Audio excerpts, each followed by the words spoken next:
We can't stress this enough. Owning rental property is not a hobby. It's a business, and it must be treated in a professional manner.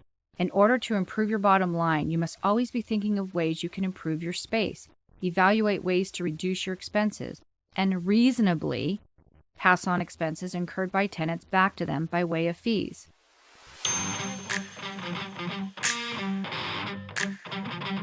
Welcome to your Landlord Resource Podcast. Many moons ago, when I started as a landlord, I was as green as it gets. I may have had my real estate license, but I lacked confidence and the hands-on experience needed when it came to dealing with tenants, leases, maintenance, and bookkeeping. After many failed attempts, fast forward to today, Kevin and I have doubled our doors and created an organized, professionally operated rental property business.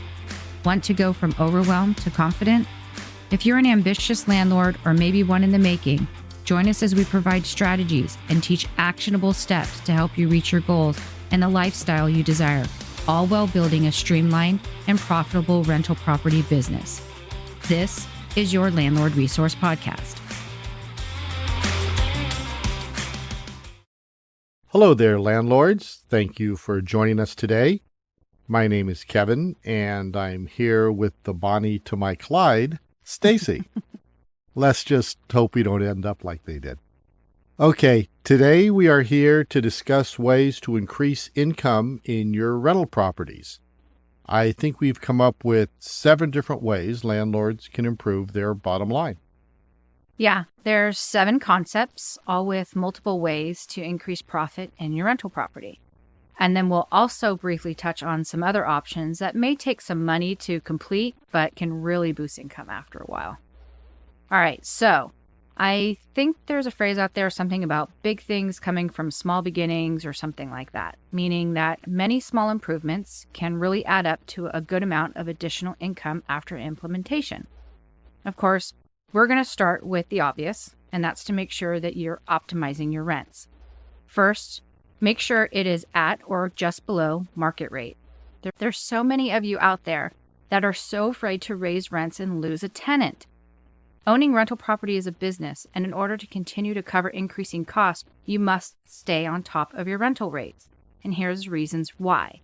First, in California, many DIY landlords who own multifamily units got really screwed back in 2019 when the state passed a statewide rent control policy called AB 1482.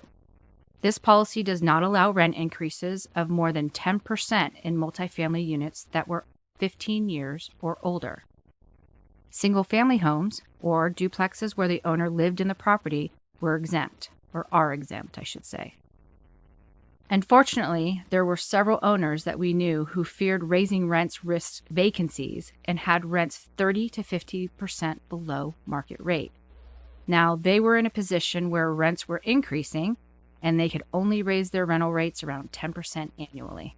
Yeah, we saw landlords with rents at $1,100 instead of the $1,500 market rate who could only raise rents about $100 a year. That doesn't seem awful, but consider that rental rates were jumping leaps and bounds during this time, and soon the market rate was well over $2,000, and in many cases, much, much more. Now, we don't know about you, but we imagine those landlords could really use that additional $800 plus a month per unit, especially these days when everything is so much more expensive. Even by now, those landlords are nowhere near market rates, even with the 10% per year. The people who have those rents aren't going anywhere either. We recently met tenants who had been in these under-market units for over 20 years. I bet you're saying, well, we don't own rentals in California, so we don't have to worry about rent control. Well, hopefully you're right, but also keep in mind, you never know. The second reason to keep up on rents is that most tenants expect it with nice or decent units.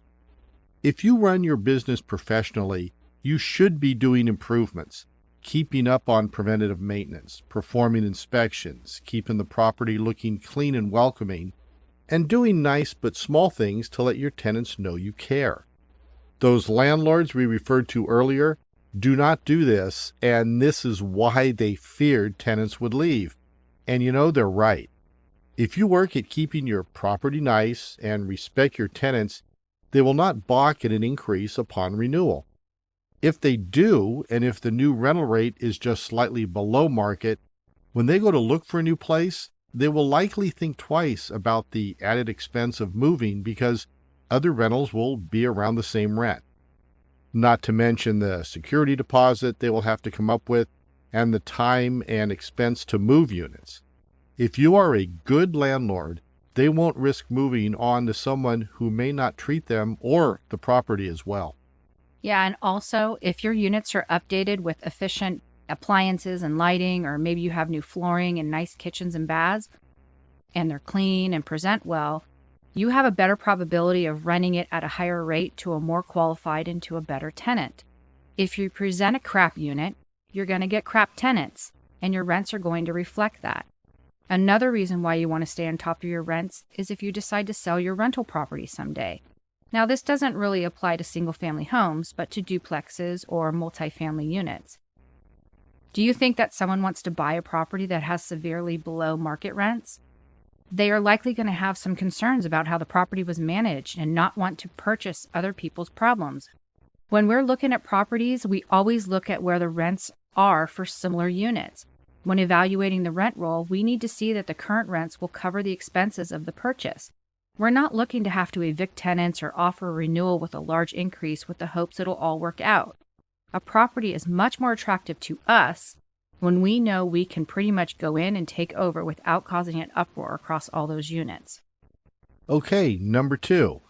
Consider charging fees to help reduce expenses. These fees are for such items as application, late fees, lockout fees, and fees for pets. We charge for excessive holes in the walls, and we know many landlords that charge a monthly fee for quote-unquote administration and maintenance.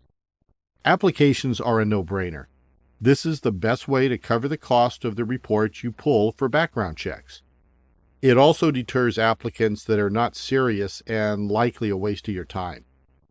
Late fees are crucial to the success of your rental property business. It tells your tenants you are serious about receiving your money on time.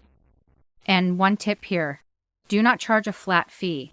So we give our tenants a 3-day grace period, and on the 4th of the month, we start to charge them $10 per day until the rent is paid and in our hands. We generally will contact them to see if there's a problem, and very rarely do we have to serve a pay or quit notice. Make sure that any of the fees you charge are clearly written in your lease. Other fees, like lockout fees, depend on the kind of key system that you provide. If you're still on the traditional lock with a key, add a fee into your lease that covers you should the tenant lock themselves out or lose their keys. We charge $75 for this, but we know others that are charging upwards of $150 depending on the time of day. And honestly, if it's late at night on a weekend, we're just telling them to call a locksmith to gain entry, and that's on their dime, of course. And then we'll go back and charge them for rekeying the lock and making copies needed for us as well as the tenant. Now, if you have remote keyless entry systems, which is something we are considering moving towards, essentially there's no such thing as a lockout. However, there is a big monthly fee that comes along with remote systems, so you really need to ask yourself if it's worth it. You can certainly provide keyless entry without doing remote as well. All right, so let's touch on pet fees now. Be mindful that your tenant indeed has a pet, that it's not a service animal or an emotional service animal like an ESA. For those, you cannot charge a fee or rent or an additional deposit per the fair housing laws. But for pets, depending on your state laws, you can charge additional fees or rent.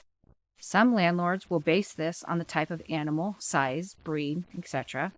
And when it comes to the security deposit, do not charge a quote-unquote pet security deposit. This limits you to only using the deposit for damage that incurred from the pet. Instead, call it an additional deposit and put the details on an addendum. This way, if the pet doesn't create damage, but the tenant does, you can use that additional deposit towards any damage. And the last thing I want to say about pets is to check with your insurance company about allowing pets. Some of you have to pay extra insurance for rentals that allow pets. Some insurance companies have limits on breeds that are allowed. Because why? You, as the owner, are ultimately responsible for that pet should it harm someone. You own the property, and you allowed the pet to live there, so where the tenant may be at fault, the injured person can come after you through your insurance. If your insurance does not cover pets or that breed, you will be personally responsible for paying those damages. All right, I'll talk briefly here about administration and maintenance fees. Some landlords will charge a monthly fee to cover their costs for managing the unit. Often this fee will include any monthly fees the landlord is charged, like for the auto deposit of rents into their bank accounts. Most management software do this for free, but on some platforms there is a delay. If you want the rent sooner, you pay a fee for that. I think at one point we were paying $10 per rental deposit to get it within 48 hours instead of 5 to 7 days. The maintenance part comes in if you offer a service for the tenants, like delivery of air filters once a month or quarterly.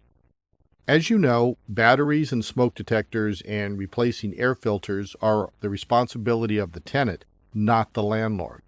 So to make sure they are doing all they can for these tasks to be completed, some landlords will deliver the items direct to the unit and charge a fee to do so. Then there are some landlords who charge a move-in fee, upwards of $150 to $300, to get the unit move-in ready for you. This means they touch up the paint and do a deep clean. More often than not, these are the fees charged by property managers, not landlords, and quite frankly, it's ridiculous. This is the nickel and diming that has tenants thinking landlords are greedy and charge for too many things, when in fact it is the property management company's way of double-ending the fees and getting paid by the tenant and the owner. Then when the tenant moves out, they have a non-refundable fee to clean the unit.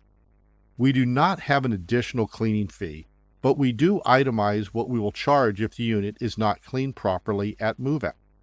In California, we have to offer tenants an inspection within 2 weeks of their move-out to show them all the items we would deduct from their security deposit. This includes damages and cleaning. So we back that inspection up by also sending an email noting each and every item that needs to be cleaned and how. We also offer the name of the cleaning company we use, and they can hire and pay them for the cleaning themselves. This ensures we will have very little to do but a few paint touch-ups, carpet cleaning or replacement, and some preventative maintenance before accepting applications from our next tenant.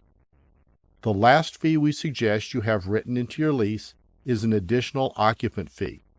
Should your tenant have a significant other or a roommate move in, this allows you to add an additional fee to their rent to compensate for the extra wear and tear that will occur with this new resident.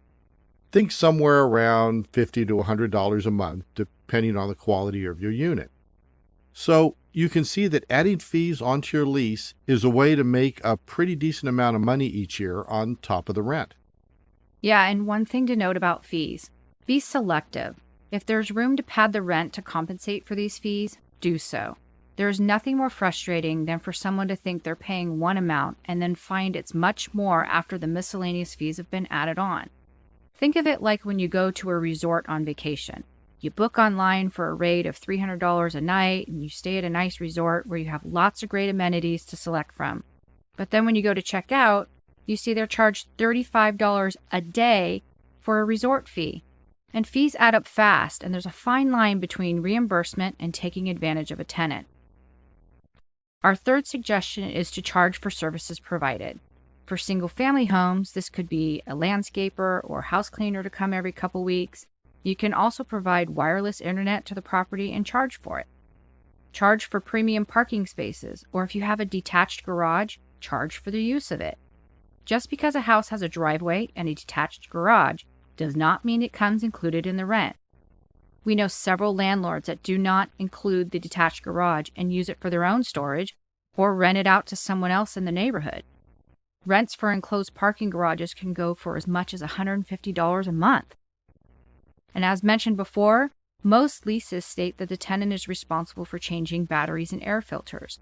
If your tenant does not want to be responsible for these tasks, You can charge a fee to perform this maintenance when you go in for your inspections.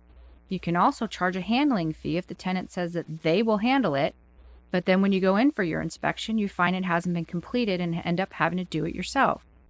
We have known landlords that have properties near a gym that negotiate a reduced rate to offer memberships for a fee to their residents. It's almost like a concierge service for landlords to offer to their tenants.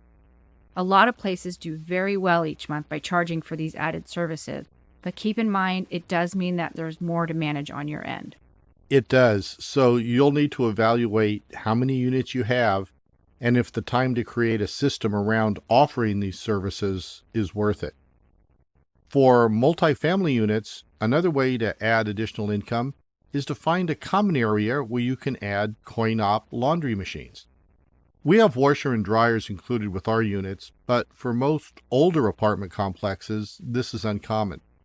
However, many older units do have a basement that can be modified to add a couple of laundry machines for your tenants to use. This is not only a benefit to your bottom line, but your tenants will see this as a huge amenity and saves them time from traveling to and waiting around at a laundromat each week. We have also seen space for these created under exterior stairwells, or they have been built on the backside of the units, much like a large storage area that is protected from the elements. Yeah, and the same goes with adding storage units. Storage is another important amenity for apartment renters. Many of our tenants have hobbies or are keen on outdoor activities that require a lot of equipment, and that doesn't fit well into apartment living. Again, this can be done rather inexpensively by utilizing basement space or adding storage lockers onto the backside of a home or complex. We have tenants that will pay upwards of $50 a month to rent these small spots for storing their camping gear or their work tools. For us, if every tenant paid for these storage units, that's an additional $3,600 a year that, once completed, takes no management whatsoever. And we're going to link the storage units that we recently added so you can see what we're talking about. Another idea is to provide high-speed internet and charge a fee for it. Many times, it is more of a hassle for our tenants to have services transferred over. There can be delays for connection upwards of a couple weeks if they can't get an appointment right away or if there are issues with the installation. We're looking into providing fiber optic to our sixplex, and depending how many tenants take advantage of this, we could be looking at an additional revenue of around $200 a month. For instance, let's say the service fee for internet is around $90 a month. You can charge the tenant $115 a month to manage it. They could get it for the same price, but most providers will charge a hefty fee for canceling the service before the 2-year contract is up. So when the tenant considers this, the additional amount to not have to mess with getting the service started or paying when it ends might be worth it for them.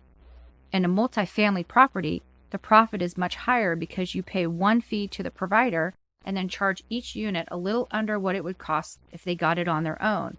They save money and you make more. Along those same lines, think about adding security to your property. You can add exterior cameras with floodlights to make the tenants feel safer. If you provide internet, you can use it to operate the cameras. Just please do not point cameras toward unit windows.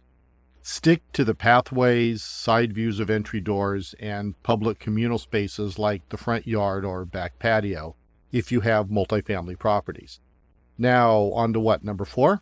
Yep, rolling right along. Okay, number 4 is to consider furnishing your unit. Now, this may sound odd, but many people are looking for furnished units, and you can charge a lot more to rent them. This also allows you the opportunity to offer it up as a short-term or mid-term rental if your unit becomes available during the winter season or if you're having trouble finding a long-term tenant. Or maybe you are thinking about converting a unit or two over to mid-term rentals to rent to corporate people or traveling nurses. Furnishing a unit allows tenants to just come in with a few essential items and focus on themselves or work rather than taking the time and expense to set up a rental. Often these tenants are willing to pay upwards of 20 to 40% more on rent of these furnished units. These are the clients you want. The only downside to this is they likely will not stay more than a year. If considering midterms, most renters only stay 3 to 6 months. Yeah, we're in the process of converting one of our studio units into a midterm rental, so we'll keep you updated on how that goes. All right, I think we're on number 5, which is more for duplexes and multifamily properties. And that is to divide the utility and monthly maintenance expenses equally amongst the units. Ratio Utility Billing System is a customized system for allocating utility costs, including electrical, water, trash, sewer, gas, and I am not sure, but I think you can even include your landscaping and pest controls in there. What is great about this is that once tenants have to share the expense, they tend to be a bit more conservative than if it's covered in full by the landlord. They are also a lot more forthcoming about reporting any leaks or issues so that you can jump on repairs early, avoiding excessive damage. In California, our water bills can be outrageous. Because we were in a drought, the water companies have worked ways to charge for overusage, and now the electrical companies have jumped on board and charge higher rates for usage during peak hours. Now, luckily our sixplex has separate electrical and gas meters, but the water is all on us and it costs about $450 a month. Using a utility billing service, we can pass most all of that $450 onto the tenants to pay, and now we have roughly $5,000 a year added back to our bottom line. And I don't know about you, but that amount right there is a huge chunk of money that we can potentially use for improvements to the property or make it more appealing. Or save it to add to our next investment project. And well, look at you being all forward thinking. Well, yeah, every once in a while. All right, moving on to number 6, and that is to evaluate your expenses. Depending on where your rentals are located, check out your property taxes. In California, the property taxes are adjusted annually based on sales comps in the area. However, if the comps go down, and we've actually seen that a little bit right now, you can appeal your rate and get the taxes reduced. We know one property owner who was able to cut his bill down by $2,000 a year by appealing. According to the National Taxpayers Union Foundation, only about 5% of people ever appeal an assessment. Pay attention to your dates, however, as most municipalities only allow appeals within 30 to 45 days after you are notified of an increase. If you need property comps, a local realtor will usually provide these for you. Next, talk to your insurance broker and make sure you are not paying for coverage that is not needed. Maybe your last tenant had a pet and your provider had to add a rider onto your policy for that pet, but you forgot to remove it and you're still paying for that increased amount. And lastly, look into re-amortizing or refinancing your mortgage. If your current mortgage has 5 years left on a 15-year loan, it might be wise to consider refinancing for a longer period mortgage, like 30 years, and reducing the amount of your monthly payment. Now, in this day and age, this might no longer be the smartest option given the current interest rates, plus the cost and fees associated with a refinance might not make sense. But if you need cash out to do repairs or are at the end of a 30-year loan, this might be something to consider. So finally, number 7. It is not a direct way to increase income, but it surely can help keep repairs and expenses in control. And that's to do regular inspections of your units. So many landlords are afraid to go in the units and make sure that all is well. It amazes us so many of you are intimidated by this. By doing inspections, you're able to make sure there are no window or roof leaks, sinks dripping, or toilets running. Water damage and dry rot can be so expensive to repair, and by doing inspections, you can get ahead of the issue and resolve it, hopefully before the bathroom vanity needs to be replaced, or mold starts growing in the back of the closet because a roof was leaking and no one knew. Also, this is the time to check for hazards like overloaded electrical outlets, hoarding, and blocked fire exits. And it allows you the opportunity to notify your tenant of any lease violations. By doing these inspections, it will cover your butt should something tragic happen and your questions about the use and care of the unit. Check the hot water heater and see if it might need replacing soon. These days, they only last 8 to 10 years, so look at the date of the sticker and check for rust forming at the bottom of the unit. And lastly, inspections are when you can check to see if the smoke detectors are working correctly and those air filters have been changed. By staying up on the air filters, It will help the life of your HVAC units tremendously. Being proactive with maintenance repairs allows you to have control over when the repairs are completed, often saving you a lot of money over emergency repairs. So, Stacy has created a 6-page inspection checklist that includes all areas of a home or rental unit. It covers up to a 4-bedroom, 4-bath unit and includes other spaces like the attic, basement, garage, and exterior areas like decks and fences, driveways, etc. You get the idea. There is space next to each line item to mark if there are issues like damage or it needs to be cleaned or serviced. And there are lines for the tenant to sign to acknowledge the inspection results so they cannot come back later and say they weren't aware there was an issue.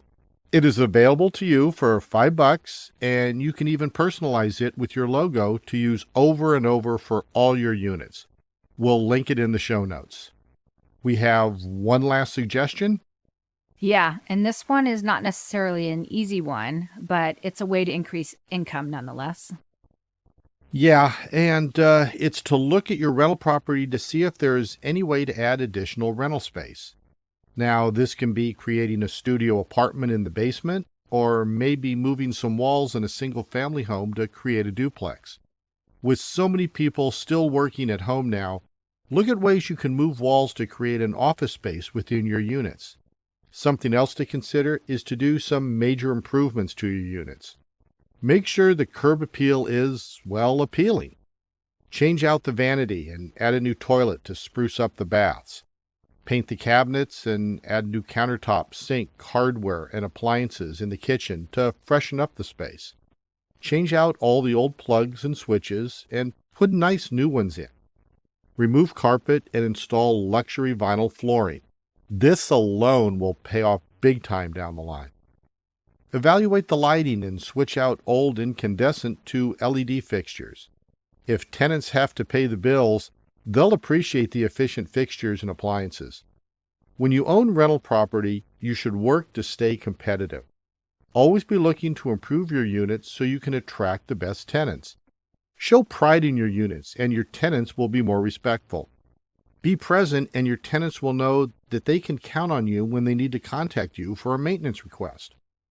All of these ways will require upfront expenses, but they will pay off in the end. Yeah, we can't stress this enough. Owning rental property is not a hobby. It's a business, and it must be treated in a professional manner. In order to improve your bottom line, you must always be thinking of ways you can improve your space, evaluate ways to reduce your expenses, and reasonably pass on expenses incurred by tenants back to them by way of fees. So that's our show for today. We really appreciate all of you taking the time to listen to what we have to say, and hope that you find it helpful and useful. Please share our show with other landlords to help get the word out, and subscribe or follow us on your favorite podcast platform. It helps us to move up the charts and get recognized by other DIY rental property owners. And if you want the podcast link delivered to your email each week, we have a free newsletter called Landlord Weekly that we send to our subscribers. It comes out every Tuesday and includes all kinds of tips, early access to our blogs, landlord-specific articles written by other industry pros, our favorite landlord products that we really do use in our business, and the most recent link to this podcast. You can subscribe at yourlandlordresource.com/subscribe. That's yourlandlordresource.com/subscribe. We will also include a link to subscribe in the show notes. Thanks again. I am Stacy signing off with Kevin. And until next time, you got this, landlords.